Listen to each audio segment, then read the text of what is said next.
I'm a trans guy, and last week I decided to stop wearing my sports bra and binding and taping completely. I just don't like it.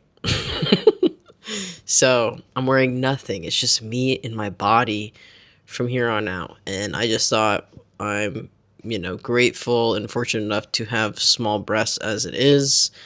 I have been 6 months on testosterone. They're only going to get smaller from here on out.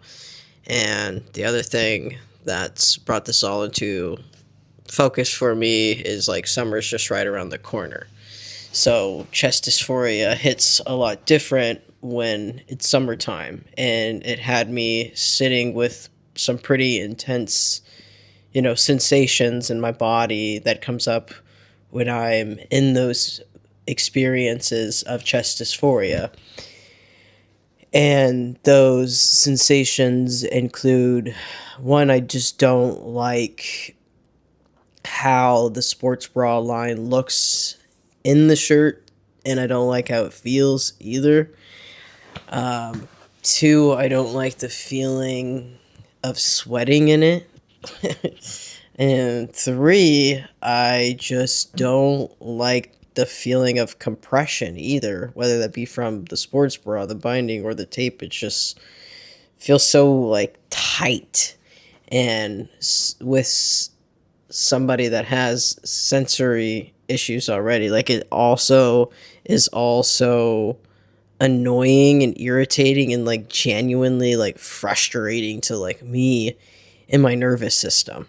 But what's interesting about this experience is I've had chest dysphoria all my life. I've always known that. But I've always thought and believed that the chest dysphoria was purely a physical sensation. Like I thought it was purely physical dysphoria. Come to find out through slowing down, getting curious, not immediately going into fixing it, it's not just physical dysphoria.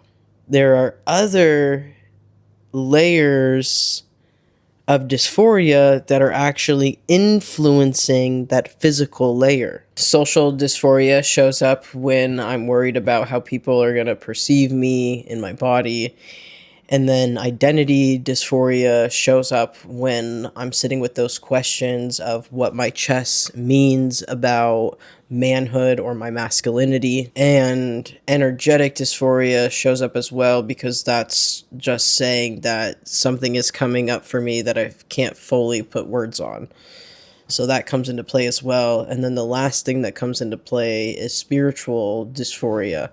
And that's because I feel disconnected from my inner truth, my inner authority to make my own decisions for my own body. And instead of doing that, I'm letting outside voices and stories influence the decisions I make around my truth and my body. And this is why I created my dysphoria deep dive. I believe it's still in my bio, but if it's not in my bio, just send me the word dysphoria and I will send you the link for that. It's free and it's self-guided and it's helped lots and lots of people for the last year. So that guide goes into these multiple layers that influence dysphoria. And the way that I see it is I break it into 5 different layers. But I created this and I'm talking about this today because I deeply believe that the conversation around dysphoria is much more nuanced than we are led to believe.